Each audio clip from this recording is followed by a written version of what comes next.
Hello everyone, कैसे हैं आप सभी। आई होप कि आप लोग बहुत बेहतरीन तरीके से अपनी पढ़ाई लिखाई कर रहे होंगे। तो आज की इस लेक्चर में हम लोग देखने वाले लेक्चर नंबर 4 पुष्पी पादपों में लैंगिक जन्म, जो कि हमारे चैप्टर नंबर 1 चल रहा है क्लास 12 बोर्ड 2026 के लिए। तो आज का हमारा टुडे हाईलाइट में है क्वेश्चन परागण की संरचना। हमने पिछले लेक्चर में हमें कहीं जाना था, इस कारण से हमने परागण की संरचना को हमने नहीं देख पाया था। तो आइए आज हम परागण की संरचना को देखते हैं। और ये क्वेश्चन 2 से 3 नंबर में यूपी, बिहार और छत्तीसगढ़ में पिछले सालों पूछा जाता था, लेकिन इस साल छत्तीसगढ़ में पूछने के चांसेस कम है। क्योंकि क्या हुआ, इस साल हमारा 5 नंबर का एक क्वेश्चन आएगा और एक 6 नंबर का, सॉरी, एक 5 नंबर क्वेश्चन आएगा और एक नंबर का क्वेश्चन आएगा छत्तीसगढ़ बोर्ड में। तो सीजी बोर्ड में पहले पूछा जाता था, ये इंपॉर्टेंट क्वेश्चन है, ठीक ना। तो इसको सभी बोर्ड वाले तैयार करेंगे। तो ये हो गया हमारा आईएमपी क्वेश्चन, ठीक। ये हो गया हमारा आईएमपी क्वेश्चन। अब देखते हैं हम परागण की संरचना, कि परागण की संरचना क्या होती है। परागण को हम बोलते हैं पोलन ग्रेन, ठीक। और स्ट्रक्चर ऑफ पोलन ग्रेन हम देखने वाले हैं, परागण की संरचना। अब देखिए, परागण समान परागकण जो होता है, सॉरी, परागकण होता है, परागण मैंने एक आध दो बार बोला। परागकण सामान्यतः गोल आकार का होता है।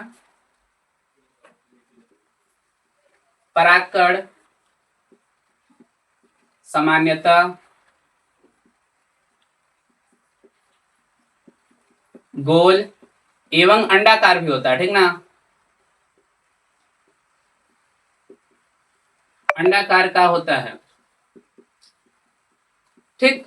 तो हमें 12th बोर्ड के लिए जितना पढ़ना है, हमें सिर्फ गोल या अंडाकार पढ़ना है। इसके भी 2-3 टाइप होते हैं जिसको हमें नहीं पढ़ना है, ठीक ना। और नीट लेवल के लिए है, लेकिन 12th लेवल के लिए बस हमें परागकण की संरचना को जानना है। तो ये इस प्रकार से हमारा बनता है। अब इसके ऊपर एक भित्ति पाई जाती है, ठीक ना। इसके ऊपर एक भित्ति पाई जाती है स्पोरोपोलेनिन की, ठीक। स्पोरोपोलेनिन की बनी ऐसी एक भित्ति पाई जाती है। अच्छे से बनेगा पूरा राउंड सर्कल में, ठीक ना। मुझे अच्छे से बनाते नहीं बन रहा है, इसलिए मैं बस ऐसे बना रहा हूं, ठीक। इस प्रकार से पाई जाती है। अब देखिए, ये मुख्यतः ये सुस्पष्ट दो परतों से मिलकर बने होते हैं, ठीक ना। मिलकर बने होते हैं। ये सुस्पष्ट दो परतों से मिलकर बने होते हैं, जिसमें पहला हमारा क्या है, पहला हमारा आता है बाह्य चोल, जिसको हम इंग्लिश में एक्जाइन बोलते हैं। और दूसरा हमारा जो आता है उसको हम बोलते हैं अंतःचोल, अंतःचोल, जिसको हम इंटाइन बोलते हैं, ठीक। इस प्रकार से हमारे ये इसमें हमारे दो भित्ति या दो परतें हमारी पाई जाती है। अब देखिए, ये जो है हमारे, ये है बाह्य चोल, ठीक ना। ये है हमारे एक्जाइन, जिसको हम बाह्य चोल बोल रहे हैं। और ये वाला जो है हमारा अंदर वाला जो परत है, इसको बोलते हैं हम इंटाइन, ठीक। ये हमारा हो गया एक्जाइन, ये हो गया हमारा इंटाइन। अब एक्जाइन और इंटाइन किस किस चीज के बने होते हैं, इसको हम थोड़ा देख लेते हैं, ठीक ना। तो देखिए, बाह्य चोल, ये जो हमारा बाह्य चोल होता है, अब लिखते हैं एक्जाइन। पहला पॉइंट को हम डालते हैं बाह्य चोल। अब यहां लिखिएगा बाह्य चोल स्पोरोपोलिनिन की बनी होती है।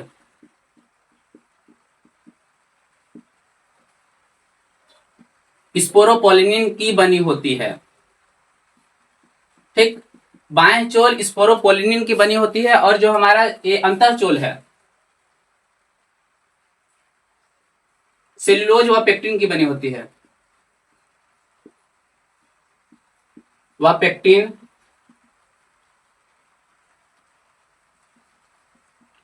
पेक्टिन की बनी होती है। अब देखिए, स्पोरोपोलिनिन की बनी होती है हमारे बाह्य चोल जो है, स्पोरोपोलिनिन की बनी होती है। इसका कार्य क्या होता है, ठीक ना। अब समझते हैं थोड़ा स्पोरोपोलिनिन क्या होता है। हमने पिछले लेक्चर में आपको बोला था कि स्पोरोपोलिनिन के बारे में हम बताएंगे। तो स्पोरोपोलिनिन क्या होता है, स्पोरोपोलिनिन जिसका श्रावण टेपिटम करता है। अब टेपिटम कहाँ पाया जाता है, हमने आपको बताया था गुरु बीजाणु, सॉरी, लघु बीजाणु धानी जो होता है, उस बीजाणु धानी के बाहर 4 भित्तियां पाई जाती हैं। बाह्य स्तर, अंतस्थिसियम, मध्य स्तर और टेपिटम, जो कि सबसे आंतरिक स्तर है, ठीक ना। वो जो स्रावित करता है उसको हम बोलते हैं, वो जो निर्माण करता है, जिस चीज को बनाता है, उसको हम बोलते हैं स्पोरोपोलिनिन। अब स्पोरोपोलिनिन होता क्या है, स्पोरोपोलिनिन के बारे में थोड़ा जान लीजिए। स्पोरोपोलिनिन एक कार्बनिक पदार्थ है, जिसका निर्माण हमारा क्या करता है, टेपिटम कोशिका इसका निर्माण करता है, ठीक ना। इससे ज्यादा जानकारी स्पोरोपोलिनिन के बारे में आपको जानना भी नहीं है, और इसको शायद हिंदी में, शायद ही मैं बोल रहा हूँ, यूलिस्काय कहते हैं, ठीक ना। क्योंकि किसी किसी बुक में यूलिस्काय और किसी किसी बुक में मैंने पुलिसकाय भी पढ़ा है, तो यूलिस्काय मैं डेफिनेटली कह रहा हूँ कि यूलिस्काय ही कहते हैं, ठीक ना। बाकी एक बार आप लोग देख लीजिएगा और मुझे कमेंट करके बताइएगा, ठीक। स्पोरोपोलिनिन की बनी होती है ये। अब इसका कार्य क्या है, परागकण को सुरक्षा प्रदान करना, ठीक ना। ताकि देखो, ये स्पोरोपोलिनिन जो होता है, बड़े बड़े जितने भी हमारे स्ट्रांग अम्ल हो गए, स्ट्रांग बेसेस हो गए, इन सारे भी इसको तोड़ नहीं पाते हैं, स्पोरोपोलिनिन की जो भित्ति होती है, ठीक ना। तो इस प्रकार अंतःचोल और बाह्य चोल से मिलकर बना होता है। और जो अंतःचोल होता है, ये भीतर वाला जो चोल है, एक इस चीज का बना होता है, ये जो इसका परत है उसी को हम चोल बोल रहे हैं, ठीक ना। ये सेल्यूलोज व पेक्टिन की बनी होती है, सेल्यूलोज व पेक्टिन की मिलकर बनी होती है, ठीक। अब देखते हैं हमारा परागकण की संरचना को हम थोड़ा देखते हैं। तो परागकण, हम परिपक्व परागकण को बना रहे हैं, ध्यान दीजिएगा, चित्र में आप नीचे लिखिएगा परिपक्व परागकण, ठीक ना, परिपक्व परागकण, या फिर आप परागकण भी बस लिखोगे तो भी अच्छा है, कोई दिक्कत नहीं। अब देखिए, इसमें एक दो कोशिका इसमें पाई जाती है, ठीक ना, इसमें दो कोशिकाएं पाई जाती हैं, ठीक। एक कोशिका है जो मैंने ये बनाया, कोशिका है, और ठीक, और ये ऐसे इसमें कोशिका द्रव्य है, ठीक, ध्यान से समझते जाइएगा। और ये कोशिका, ये एक अलग कोशिका है और ये अलग एक कोशिका है, ठीक ना। इसमें हमारे पाए जाने कोशिका द्रव्य बहुत सारे रहेंगे, ऐसे आप इसको बना लीजिएगा,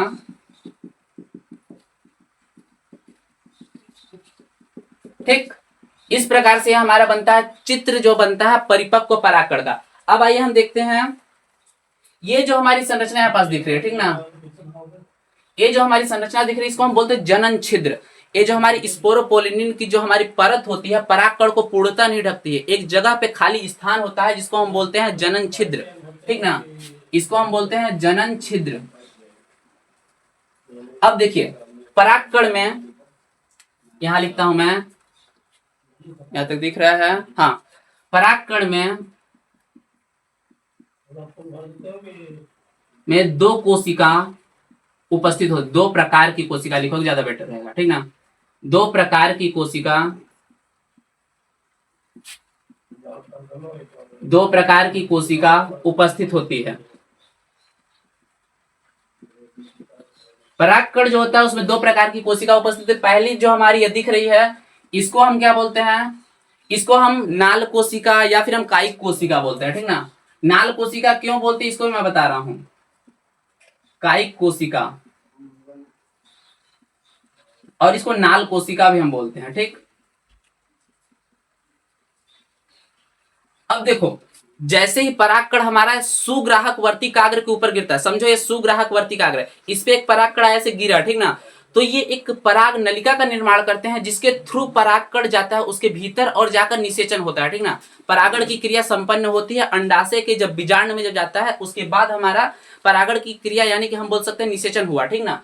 तो वो नाल कोशिका इसलिए बोल रहे हैं क्योंकि ये पराग नलिका का निर्माण करती है, इसलिए इसको हम नाल कोशिका बोल रहे हैं, ठीक। अब परागकण में दो प्रकार की कोशिका होती हैं, जिसमें पहला हमारा क्या आता है, और इसको हम बोलते हैं तुरकु आकार की कोशिका है, जिसको हम बोलते हैं, इधर का एक सेकंड में मिटाता हूं, टुडे हाईलाइट जो हमने लिखा था। अब देखिए, ये हमारा जो हो गया, ये तुरकु आकार की है, इसको हम बोलते हैं स्पिंडल से, ठीक ना, स्पिंडल से हिंदी इंग्लिश में बोलते हैं, और तुरकु आकार हम तुरकु या तरकु, ऐसे तरकु आकार बोलते हैं, ठीक ना। तरकु आकार की ये जो कोशिका है, इसको हम बोलते हैं जनन कोशिका। जनन कोशिका, किसी किसी बुक में प्रजननी कोशिका भी बोलता है, और आपको पता भी होगा, मैंने फर्स्ट लेक्चर में बताया था, जनन और प्रजनन दोनों एक ही होता है, ठीक ना। तो मैं जनन कोशिका या प्रजननी कोशिका बोल दे रहा हूं। और अगर इंग्लिश नेम आपको लिखना है तो आप लिख सकते हो इसका रिप्रोडक्टिव सेल, एंड इसको आप लिख सकते हो जनरेटिव सेल, ये हो गया, या फिर वेजिटेटिव सेल भी आप इसको लिख सकते हो, ठीक ना। तो इस प्रकार से हमारा बनता है, जिसमें हमारा पहला आता है कायिक कोशिका, कायिक कोशिका, और दूसरा जो हमारा हो गया जनन कोशिका, ठीक। अब कायिक कोशिका और जनन कोशिका में आपको दो लाइन जानना है, तो देखना, कायिक कोशिका आप सामान्यतः ऐसे लिखिएगा, आप लिख लीजिएगा, मैं बता दे रहा हूं, कायिक कोशिका जो होती है जनन कोशिका की अपेक्षा में बड़ी होती है, पहला पॉइंट। एक सेकंड, मार्कर नहीं चल रहा है। आप थ्योरेटिकल लिखेगा, ठीक ना। कायिक कोशिका बड़ी होती है जनन कोशिका की अपेक्षा में, ठीक।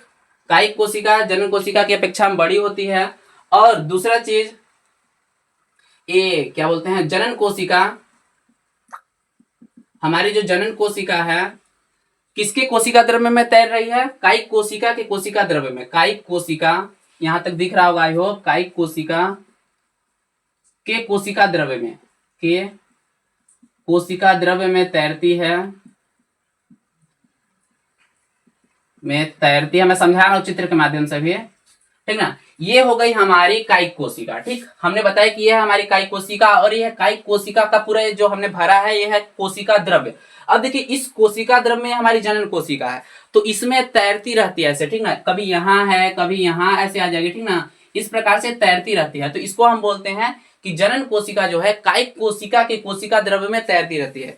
और हम कुछ इसमें पॉइंट लिखना चाहें तो हम लिख सकते हैं, सॉरी थोड़ा सा गड़बड़ हो गया था, तो चलिए हम देख रहे थे अपना जनन कोशिका जो होती है कायिक कोशिका के कोशिका द्रव्य में तैरती रहती है। और ये जो हमारी कायिक कोशिका होती है, तीसरा पॉइंट आप लिख सकते हो, कायिक कोशिका आप अलग अलग लिखेगा ज्यादा बेटर रहेगा। कायिक कोशिका के लिए अलग लिखेगा, जनन कोशिका के लिए अलग लिखेगा लैंग्वेज में। बाकी जब हम नोट प्रोवाइड करेंगे तो हम उसमें आपको पूरा प्रॉपर दे देंगे, ठीक ना। कायिक कोशिका पराग नलिका का निर्माण करती है, नलिका का निर्माण करती है, ठीक। कायिक कोशिका जो हो गई पराग नलिका का निर्माण करती है, तथा ये जो है ना, ये क्या बोलते हैं हमारी जनन कोशिका, ये नर युग्मक का निर्माण करती है। चौथा पॉइंट आप लिख लेना, दो दो पॉइंट दोनों में लिखना, बस ज्यादा मत लिखना, दो दो पॉइंट लिखना। दो दो पॉइंट आपके माइंड के लिए बहुत ज्यादा है और पेपर के लिए बहुत ज्यादा है। जनन कोशिका,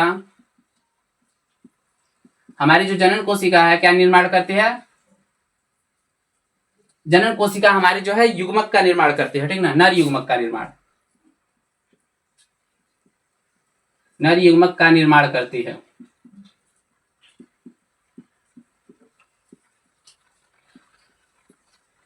तो फास्ट इसका जल्दी से एक स्क्रीनशॉट लीजिए, फिर इसके बाद हम देखते हैं आगे। तो चलिए इस प्रकार हमने अपना देखा परागकण की संरचना हमारी कंप्लीट हो चुकी है। इस चित्र को आप बेहतर तरीके से बनाइएगा, क्योंकि चित्र के ही 2 नंबर होते हैं। किसी किसी बोर्ड में अगर 5 नंबर के क्वेश्चन पूछते हैं, ऐसा नहीं कि सीजी बोर्ड में नहीं पूछेगा, मैंने बोल दिया तो नहीं पढ़िएगा। पढ़ना हमारा पूरा काम है, पूछना ना पूछना वो अलग की बात है, ठीक ना। तो पिछले 2-3 बारों में, मतलब आज से पहले 2 से 3 नंबर के क्वेश्चन आते थे, लेकिन इस बार आने की चांसेस कम है, क्योंकि इस बार 5 नंबर के क्वेश्चन आएंगे। ब्लूप्रिंट के अकॉर्डिंग 5 नंबर के एक क्वेश्चन आएंगे और 1 नंबर के एक क्वेश्चन आएंगे। और हाँ, जिन लोगों ने भी लेक्चर नंबर 1 और लेक्चर नंबर 2 नहीं देखा है उसे जाकर देखिएगा। Lecture number 2 most important question, may be lecture number 3 भी चला गया है, लेक्चर नंबर 4 है, सॉरी हाँ ये लेक्चर नंबर 4 है, ठीक ना। तो लेक्चर नंबर 1, 2, 3 जिसने नहीं देखा जाकर देख लीजिएगा। और लेक्चर नंबर 2 जो है मे बी 2 ही है, पुष्प की संरचना, और मोस्ट इंपोर्टेंट टॉपिक है, उसके आने के 100% चांस है, मैं इस चीज को दावा करता हूँ, ठीक ना। तो बाकी ये क्लास कैसी लगी एक कमेंट करिएगा और अपने दोस्तों तक जरूर शेयर करिएगा। बाकी मिलेंगे फिर कभी नेक्स्ट लेक्चर में, तब तक के लिए जय हिंद जय भारत। और हाँ, फिजिक्स की क्लासेस भी आ रही हैं, केमिस्ट्री क्लासेस कल से मैं शेड्यूल करने वाला हूँ, उसे भी जाकर देखते रहिएगा।